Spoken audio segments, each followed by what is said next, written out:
Hi, this is Daniel Nahar, and you're listening to the Heart of a Lion podcast. Episode number 1, My Experience with Drugs and Alcohol. I can vividly remember the first time I got high. I was a teenager hanging out at my friend's house. My friend was an avid pot smoker and had an intriguing strain of weed that was called God's Gift. We were looking for a place to smoke, and since my mom and stepdad were gone for the weekend, we decided to go to my house. Once we got there, we climbed on the roof and started smoking some of the weed my friend had in a green container. We smoked out of a soda can since none of us had a pipe, and after I took my first hit, I was coughing like a maniac, unsure of what to expect in the coming moments. After I stopped coughing, I could slowly feel the change in my body. Everything slowed down and seemed to be 10 times more funny. Me and my friends decided to walk to the restaurant Islands to get some food. We stopped quickly at a grocery store where one of my friends asked if I had any money. I put my hands in my pocket and pulled out everything I had, which amounted to just a few coins, and my friend yelled out, "We're rich!" in the middle of the store, and we all started laughing hysterically, high out of our minds. After we left the market, we walked over to Islands to eat and got seated by a waitress. When she came over to ask us if we wanted any drinks, I ordered an iced tea. She clarified and asked me if I wanted some sort of fruity flavor, and I started laughing at how funny it sounded. Thankfully, I was finally able to compose myself and finish giving her my order. We had a good time eating at the restaurant, and I finished the remainder of the night in a relaxed state. I really enjoyed my first time smoking weed and getting high. After my first smoke session, I began smoking weed on a regular basis, especially once I switched to homeschool in the 10th grade. It was pretty easy to buy weed and hide from my family, at least at first. I would buy the weed and hide it in a special compartment in my bathroom that went undetected for a long time. I would either smoke weed during the day when no one was home or go to my friend's house to get high. Once everyone was retired for the night around 9 to 10 o'clock, I would go outside and walk down the street and smoke on the corner next to a giant RV trailer. Eventually, one night I was at a friend's house where I was introduced to alcohol and cigarettes. I can't recall exactly what I drank, but I alternated between beer and hard liquor. That split second when you first realize you're buzzed has to be one of the greatest feelings in the world. Then I had my first cigarette shortly after, which was a Marlboro Light. It felt great to have some tobacco to puff on as I drank throughout the evening. That night ended with me throwing up all over the place, but I still had a great time out drinking. After that, I started to go out routinely with my friends and party. Usually, we would get a 30 pack or two on the weekend. Eventually, I would drink more hard liquor as I got older, but initially, I started off drinking beer and only drank the harder stuff when it happened to be around. Most of the time, we could get an older friend to buy alcohol for us, but if not, we knew of places that would sell to underage kids. If for some reason on any given night we weren't able to buy alcohol, we would do what's called a beer run. A beer run works like this: two people go in the market, one person looks out and makes sure the coast is clear, and the other person grabs the alcohol and bolts out the store. On one particular night, it was my turn to be the guy who stole the alcohol. One of my friends stayed in the getaway car outside, while me and my other friend went to steal the alcohol and get the party started. Once we got in the store, my friend walked around the surrounding aisles where the beer was at to make sure there was no security. I went to the aisle that had all the liquor and waited to get a text from my friend that it was safe to run out. As soon as he texted me to go, I grabbed a 30 pack of beer and started bolting outside full speed. As soon as I took one step outside the store, I was immediately tackled by two huge guys that ended up being secret shoppers. They immediately put me in handcuffs and escorted me to a holding room in the back of the store. As the secret shoppers walked me inside, everyone in the store gave a huge round of applause for capturing me. It was pretty embarrassing. Once we got there, the cops asked me for my parents' phone number. I gave the cop my aunt's phone number, hoping she could pick me up and not tell my dad about it. That was a fantasy. And once they called my aunt, she gave them my dad's phone number immediately. I had lied to my dad about where I was going earlier, so I knew I was in big trouble. They got a hold of my dad and he let them know he would head over right away to pick me up. As I patiently waited for my dad to arrive, all sorts of fears came over me. How hard would he hit me once we got home? And how long would I be grounded for? I could only imagine and knew I was in big trouble. There was no way I could explain to my dad why I was caught running out of store with a case of beer. I was caught red handed doing something illegal and had come to terms with the consequences, whatever they might be. Eventually, I heard footsteps coming up the stairs as my dad entered the back room. As soon as he walked in, he looked at me with disgust. The officer explained to my dad what happened and proceeded to write me a ticket for shoplifting. The handcuffs were taken off, and before I was released, they realized they forgot to perform a search on me and asked me to empty both of my pockets and began patting me down. I ended up having a pack of cigarettes in the jacket I was wearing. Ironically, it wasn't even my coat or cigarettes. My friend let me borrow his jacket earlier in the day because it was raining, but it didn't matter and made my situation even worse. I had just been caught stealing alcohol, and now I had a pack of smokes on me. The officer wrote me an additional ticket immediately for being underage and having tobacco on me. After they finally released me, my dad and I started walking to his truck. I thought as soon as we got in the vehicle, he was going to start yelling or hitting me.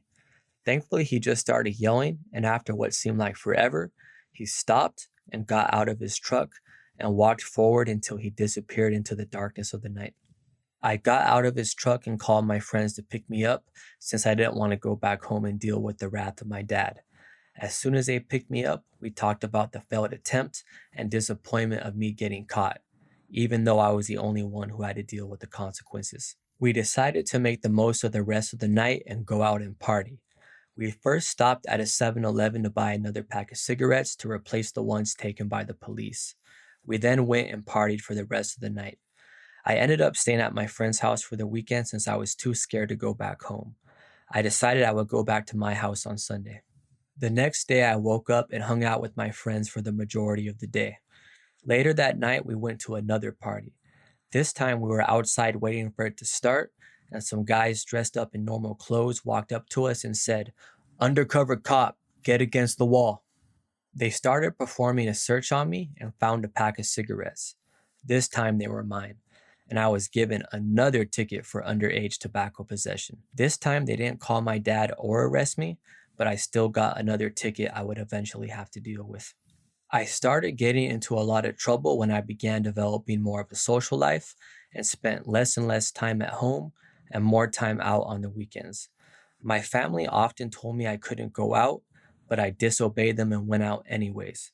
Since I was in homeschool, I pretty much had the whole day to myself on the weekdays and would go out with my friends on the weekend.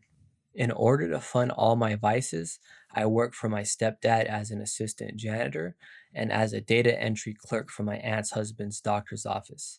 I was young and didn't have any bills, so I ended up having a lot of money at my disposal to spend however I liked in my teenage years. Whenever there was a lull in work and I needed more money, I would lie to my family to get more cash, usually with a plausible excuse as to why I needed money. Even when they would try to help me, I would take advantage of them. For example, my aunt would give me her card for 20 and I would take 40. I would ask my grandma, who got Social Security once a month, to let me borrow money that I knew I would never pay back to fund my bad habits. Sitting here and saying that feels terrible upon reflection, but that's what I would do in order to get more money to get higher drunk. At some point along the way, I got introduced to pills. The first pill I recall taking was ecstasy. Ecstasy is a pill that comes in various colors with a design on it that makes you feel extremely happy within an hour of taking. The first time I tried it, I was at my friend's house and he gave me a yellow ecstasy pill that was called a yellow Lamborghini. I swallowed the pill, not sure what to expect. It had been about 30 minutes since I took the pill and hadn't felt anything yet. Out of nowhere, me and my friend suddenly got into an intense argument.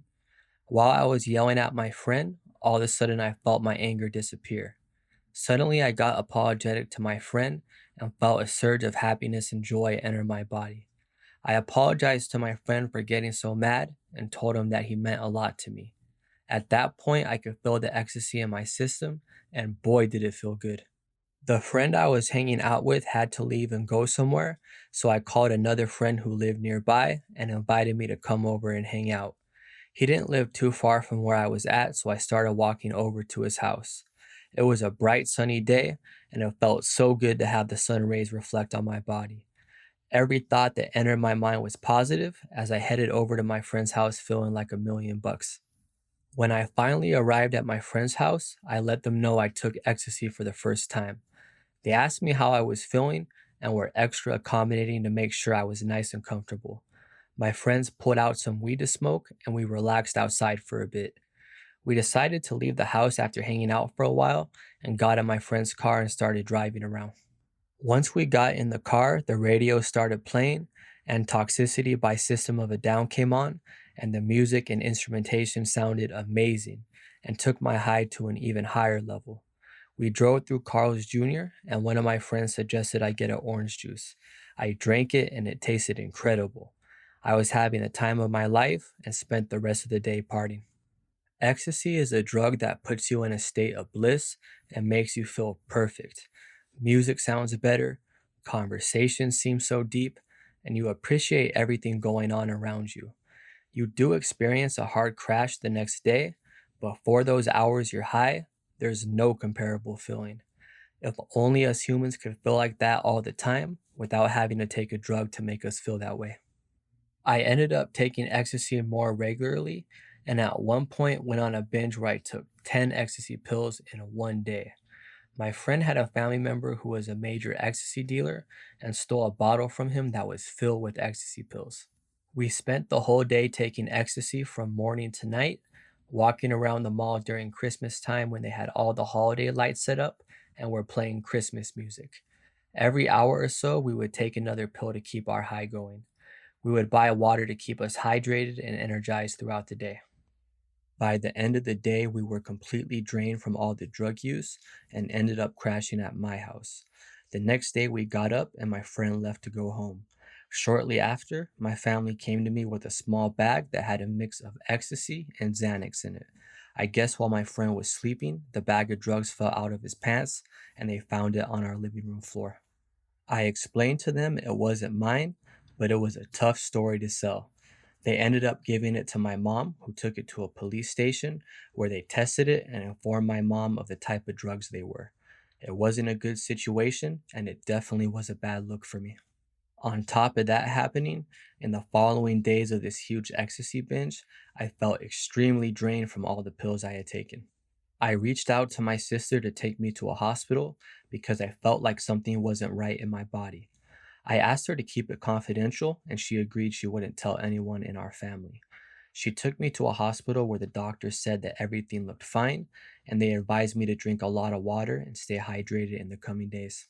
My sister then dropped me back off at home and told my family everything that happened with me. I felt betrayed that she told my parents what happened after I confided in her and she agreed to keep it confidential. But now I understand why she was worried and told my parents looking back. Unfortunately, at the time, it put a major strain on our relationship, and we probably didn't talk for close to a decade. Now, even though we don't have a close relationship, I'm no longer mad at her, and we've been communicating a little bit more than in the past. Regardless of this incident, I continue with my drug use. I also developed into a full time cigarette smoker. Before, I would smoke cigarettes only on occasion, but now I moved up to buying my own packs. There was a tobacco shop near my house that one of my friends who was under 18 bought his cigarettes from, so I walked there hoping to buy cigarettes for myself without any problem. The first time I walked into the store, I went up to the counter nonchalant and confidently asked to buy a pack of cigarettes as if I was well over 18 and wouldn't need to show any ID. I must have been in over my head because the first thing the guy at the counter said in response to my outlandish request was, "ID, please." I walked out disappointed and empty handed. A week or so after that, I was craving cigarettes, so I marched back up to the store hoping to get a different result. The same guy was there from the first time. I asked for cigarettes again, and once again I was denied. I mentioned that one of my friends bought cigarettes there, and I wanted a pack for myself. The guy looked at me carefully and thought to himself for a second. He then told me to go across the street to Taco Bell and get him a combo, and once I came back, he would sell me cigarettes. I was happy to oblige, picked up his food, and successfully established a connection with someone to sell me tobacco products. My favorite cigarettes were Marlboro 27s, Reds, and wine black and milds. As I look back at everything I used from drugs to liquor, I enjoyed cigarettes the most out of everything. Having 20 tobacco sticks to enjoy throughout the day or a wine black and mild to puff on always relaxed me, and I love smoking tobacco even though I knew it was terrible for me. The main thing that's different about drugs and tobacco is that it's much easier to hide a drug habit than a cigarette habit. When I was high on drugs, I could just sit quietly in the car with my family with my headphones on and say I wasn't feeling good or too tired to talk to avoid blowing my cover. When you smoke cigarettes, you can't hide it because it leaves you with a strong smell that's hard to get rid of. I remember one day my mom picked me up to take me to court for a ticket I had to deal with. Prior to her arriving, I was up the street enjoying a cigarette. Once she was there, I walked in the car and she noticed immediately I reeked of cigarette smoke. I denied smoking, but it was pretty obvious I was guilty because I smelled like I spent the entire day in a tobacco farm. At this point, I was regularly drinking alcohol, smoking cigarettes and weed, and now began experimenting with harder drugs. One night after partying, me and a group of friends were outside my house around 12 a.m. One of my friends put out a small pouch filled with white powder. I saw my friend rolling up a dollar bill, getting ready to snort a line of cocaine. I was both drunk and high and asked my friend to let me try it when he was done. I felt nervous as the powder was lined up for me to inhale, but I moved forward with it, curious to try the infamous drug. I didn't feel anything initially after snorting it, but was told to wait calmly until it kicked in. About 10 minutes later, I felt a powerful high come over my body that felt sensational. I lit up a cigarette and started taking strong drags from it, blowing smoke into the air, which I could see because it was dark outside. It was a very pleasant feeling, and I enjoyed every second of it. It definitely lived up to all the hype. Cocaine is a highly addictive drug. It feels so good that you want more of it as soon as you're done. It's one of those drugs that causes people to act desperately in order to get more of it. One night, I went across the street to my neighbor's house for a minute and then went back to my house and suddenly couldn't find the cocaine I had in my pocket before I left. I probably spent an hour outside my house on my hands and knees using my phone as a flashlight trying to locate the small bag of cocaine I had. I never found it, but when I look back at this incident, I couldn't believe how insane I must have looked in the wee hours of the night trying to locate some cocaine on the ground. When you're a drug user, sometimes you can't see how crazy you're acting in the moment. After spending a good amount of time experimenting with harder drugs, I realized that smoking weed no longer satisfied me. After using harder drugs, the high that weed gave me wasn't strong enough anymore. I began smoking weed less and less and strongly preferred paying for and using harder drugs.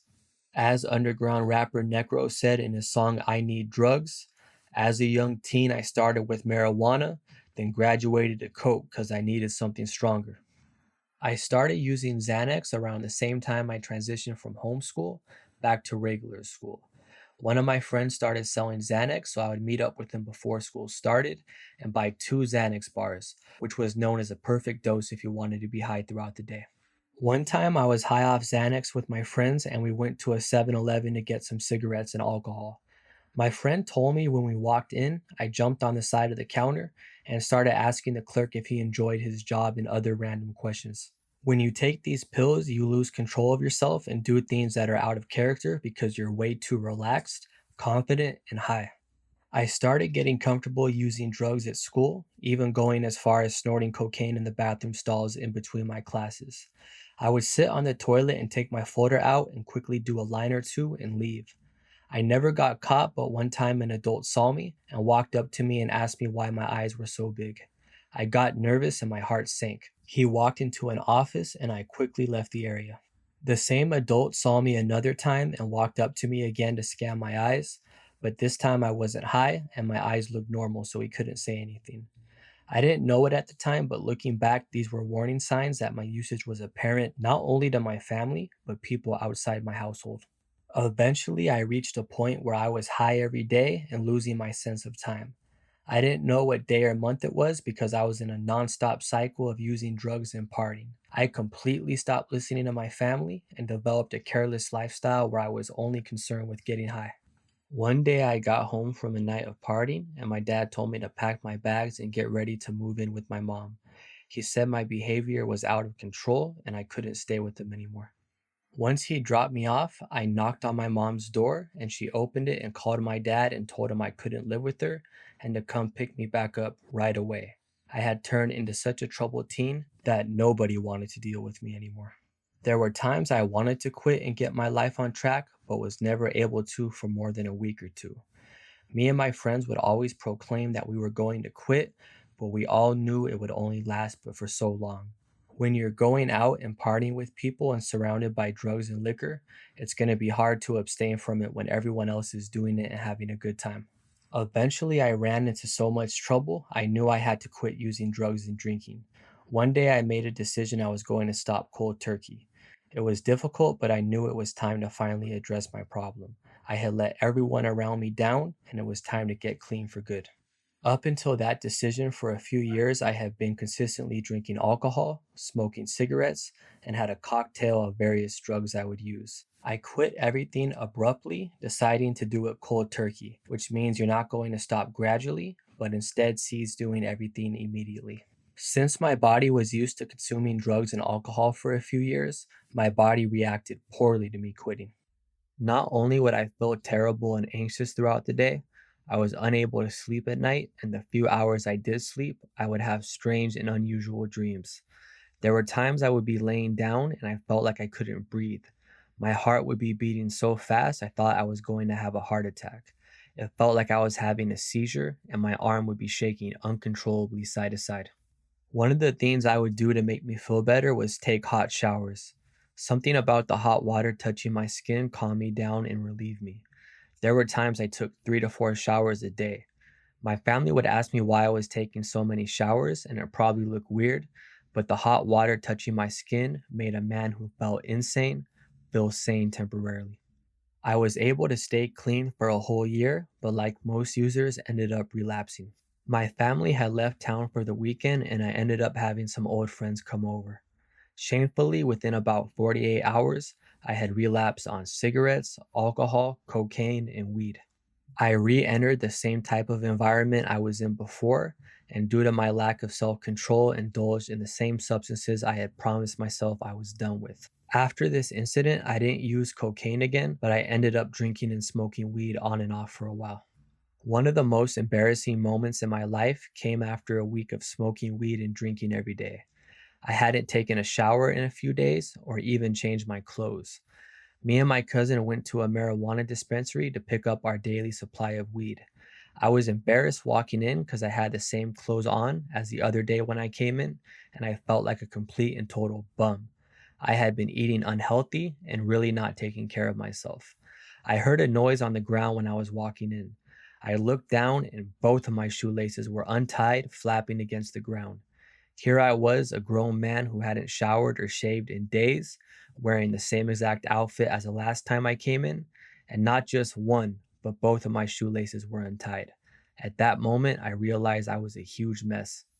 Eventually, I decided to quit drinking again, so I took a break for a few months. I was at a neighbor's house one weekend after my hiatus, and liquor was offered to me. I thought to myself, since I hadn't had a drink in a few months, I was probably going to be able to control myself, so I convinced myself it would be okay to have a drink. I started drinking again, and for the first couple times after my extended break, I was able to drink until I was buzzed and then stop like a responsible person who knew they had enough. Unfortunately, this did not last very long, and I was back to my old ways of not being able to stop drinking and blacking out. I quit drinking again, and this time I lasted for about 6 months and convinced myself I would be able to start drinking again responsibly. Just like last time, I was good initially, but went back to over drinking. Whether it was getting too drunk or drinking too frequently, I was back to my old ways, after I thought once again I was able to control the monster inside me. Most people will have a drink on the weekends or occasionally at happy hour after a long day at work. I was drinking every day, and there were many times where I would even get drunk at lunchtime at work. One time, my boss called me out and told me that he thought he smelled liquor in my breath. I denied it, but the truth was, I was having drinks to help me get through the day. It started to become very clear to me that I was an alcoholic and my drinking had to stop. When I turned 21, my family wanted to take me out to have drinks, but shortly before that, I had decided I was going to quit drinking forever. It's kind of ironic that I quit drinking before I was legally able to start, but that's how it worked out for me. My last night of drug usage also came when I was 20 years old. One night I was at a friend's house when he passed me a pipe. It wasn't the usual pipe I was used to smoking weed out of and looked a little strange. I figured there must have been some cannabis oil in it and took a hit. After a few moments, all of a sudden I felt the most powerful high I had ever experienced. I asked my friend what kind of weed it was because I never felt so good, and he explained to me it wasn't weed, but crystal meth. I thought briefly to myself how I had successfully quit using hard drugs for years, and now I relapsed and was using a drug far worse than anything I was doing before. I felt terrible for a moment after realizing this, but succumbed to smoking meth with my friend for the remainder of the night. I left his house around 5:30 in the morning and walked home. As I walked up to my house, my uncle was in the kitchen making breakfast. He opened the door and looked at me and disgustingly said, "You're on drugs." I walked to the bathroom and looked at myself in the mirror, and my eyes were extremely dilated. The drugs were beginning to wear off, and I laid in bed feeling terrible and disappointed in myself. I was a full grown adult back to using drugs, and I felt like a complete and total loser. I may have used drugs a few times after this incident, but sometime before I turned 21, I decided to quit again and haven't relapsed since. I'm 27 years old now, so I've been clean more or less about 6 years from drugs and alcohol, and it's been a few years since I've smoked weed. At this point, I won't ever be drinking or using drugs again.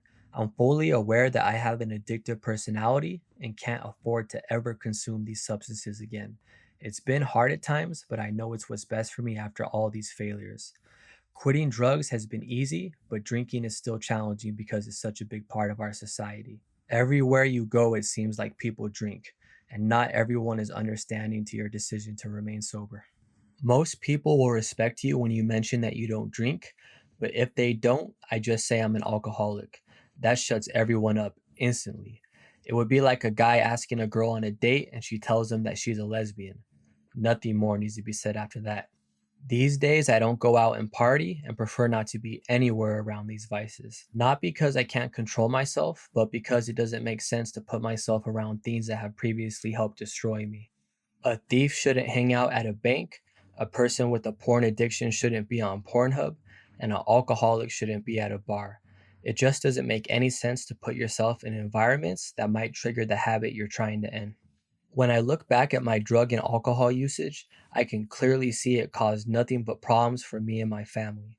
Not only did I spend thousands of dollars in tickets and drug and alcohol purchases, I deeply hurt my family and made a fool of myself many times. To fund my habit, I would stop at nothing, and there were times I became a compulsive liar who would do or say anything to buy drugs. I remember a Biggie Smalls lyric where he said, "All my life I've been considered as the worst, lying to my mother, even stealing out her purse." It reminds me of the many times I lied to my grandmother to get money to purchase drugs. These substances definitely turn you into the worst version of yourself. One of the things that helped me get clean was going to the gym and getting in shape. Initially, there was nothing more difficult than running on the treadmill. After all the years of smoking, I could barely run for a few minutes before running out of breath. I could really see the effects of abusing my body all those years. Although now I'm in much better shape, initially it was difficult to get my conditioning on point. Nowadays, I do my best to tell people who have drug and alcohol problems to get clean. You never hear any good stories about drugs and alcohol in life or on the news. If you hear anything about them, it's likely going to be an arrest, overdose, or someone getting killed by a driver under the influence. You never hear any success stories about drugs and alcohol. Everything you hear about them is always negative. What makes drugs dangerous is that they put you in an altered state you wouldn't be able to reach on your own without taking the substance. For a lot of people, taking drugs or drinking makes them feel better, even if it's only for a limited time. Even though most people who use drugs know they're bad, they still use them because it makes them feel good and helps them escape the hardships of life. I know for myself, I love the feeling of getting high, but hated when I came back to reality and all of my problems were still there with their legs crossed waiting for me. I've been clean for many years now and see all the benefits of being sober. You're in control of yourself at all times and can make much better decisions. You also have more money since you're not constantly buying a product that disappears after one use and then has to be bought again. Your body's also going to thank you for not abusing it with bad chemicals that kill all your brain cells. One thing I will say though is once you make the decision to get clean, life will not get any easier. When you're feeling down and stressed, you're not going to have any drugs or liquor to comfort you and make you feel better. You're going to need a strategy to face your bad emotions when they come, and trust me, they will come. Personally, I go to the gym and work out, read, make music, or find some other activity to direct my energy in. It's important for you to have activities to do that replace the time you would normally spend on drinking or taking drugs. In the end, I'm grateful for my experience and more than anything, happy I was able to change my life and get clean. I just hope people who have a problem recognize it and stop before it's too late. What usually happens is someone will start using drugs and progressively get worse until eventually they run into a bad situation and now have no choice but to get clean. Even though every now and then I have the temptation to drink, I quickly remind myself of all the hardships it's caused me and my family. Also, after quitting for 5+ years, it would be ridiculous to waste all those years of struggle and start drinking and using drugs again. If I did start back up, I know that I might be able to control myself initially, but inevitably I'll revert back to the addict in me and spiral out of control again. I challenge everyone to ask yourself if you have a problem with substance abuse. If you're someone who can drink and control yourself, then by all means drink up and have a good time. Consider yourself lucky that your body and DNA allows you to control yourself and use responsibly. Everyone else, ask yourself if you're being responsible with your consumption. If you can't go out and have fun without drinking or using drugs, you probably have a problem. If you need to have a drink when you get off work to relax, you probably have a problem. If after everyone has stopped drinking and you're the only one pouring another drink in your cup, you probably have a problem. Do you have a problem? That's a question that can only be answered by yourself. Just make sure when you answer it, you're being honest.